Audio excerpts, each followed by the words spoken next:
राधे राधे दोस्तों। श्रीमद् भागवत कथा के अगले एपिसोड में आपका स्वागत है। सूत जी कहते हैं, तदनंतर सुख पूर्वक बैठे हुए वीणा पाणी परम यशस्वी देवर्षि नारद ने मुस्कुराकर अपने पास ही बैठे ब्रह्म ऋषि व्यास जी से कहा। नारद जी ने प्रश्न किया, महाभाग व्यास जी, आपके शरीर एवं मन दोनों ही अपने कर्म एवं चिंतन से संतुष्ट है ना?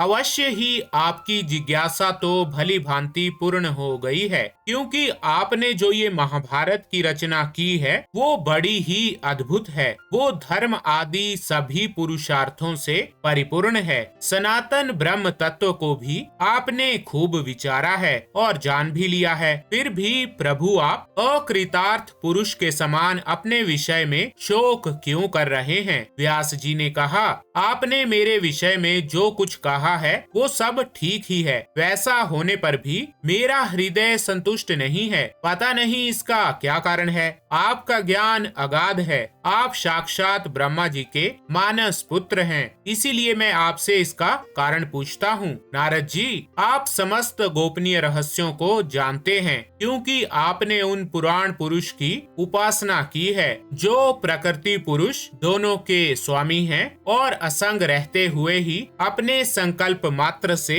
गुणों के द्वारा संसार की सृष्टि, स्थिति और प्रलय करते रहते हैं। आप सूर्य की भांति तीनों लोकों में भ्रमण करते रहते हैं और योग बल से प्राण वायु के समान सबके भीतर रहकर अंतःकरणों के साक्षी भी हैं। योग, अनुष्ठान और नियमों के द्वारा पर ब्रह्म और शब्द ब्रह्म दोनों की पूर्ण प्राप्ति कर लेने पर भी मुझ में जो बड़ी कमी है उसे कृपा करके आप बतलाइए। नारद जी ने कहा, व्यास जी, आपने भगवान के निर्मल यश का गान प्रायः नहीं किया। मेरी ऐसी मान्यता है कि जिससे भगवान संतुष्ट नहीं होते वो शास्त्र या ज्ञान अधूरा है। आपने धर्म आदि पुरुषार्थों का जैसा निरूपण किया है, भगवान श्री कृष्ण की महिमा का वैसा निरूपण नहीं किया। जिस वाणी से चाहे वो रस, भाव, अलंकार आदि से युक्त ही क्यों ना हो, जगत को पवित्र करने वाले भगवान श्री कृष्ण के यश का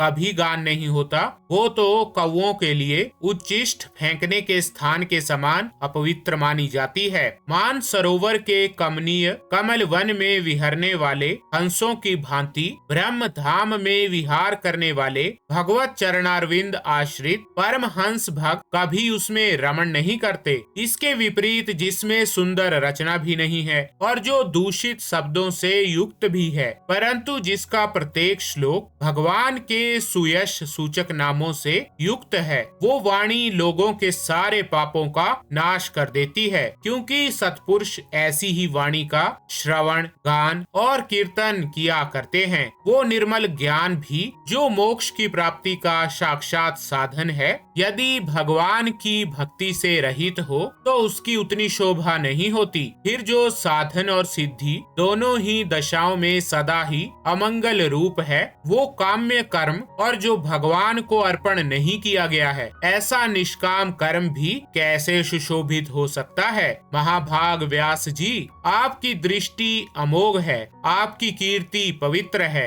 आप सत्य परायण एवं दृढ़ व्रत हैं। इसीलिए अब आप संपूर्ण जीवों को बंधन से मुक्त करने के लिए समाधि के द्वारा अचिंत्य शक्ति भगवान की लीलाओं का स्मरण कीजिए। जो मनुष्य भगवान की लीला के अतिरिक्त और कुछ कहने की इच्छा करता है, वो उस इच्छा से ही निर्मित अनेक नाम और रूपों के चक्कर में पड़ जाता है। उसकी बुद्धि भेदभाव से भर जाती है। जैसे हवा के झकोरों से डगमगाती हुई डोंगी को कहीं भी ठहरने का ठौर नहीं मिलता, वैसे ही उसकी चंचल बुद्धि कहीं भी स्थिर नहीं हो पाती। संसारी लोग स्वभाव से ही विषयों में फंसे हुए हैं। धर्म के नाम पर आपने उन्हें निंदित सकाम कर्म करने की आज्ञा दे दी है। ये बहुत ही उल्टी बात हुई, क्योंकि मूर्ख लोग आपके वचनों से पूर्वोक्त निंदित कर्म को ही धर्म मानकर यही मुख्य धर्म है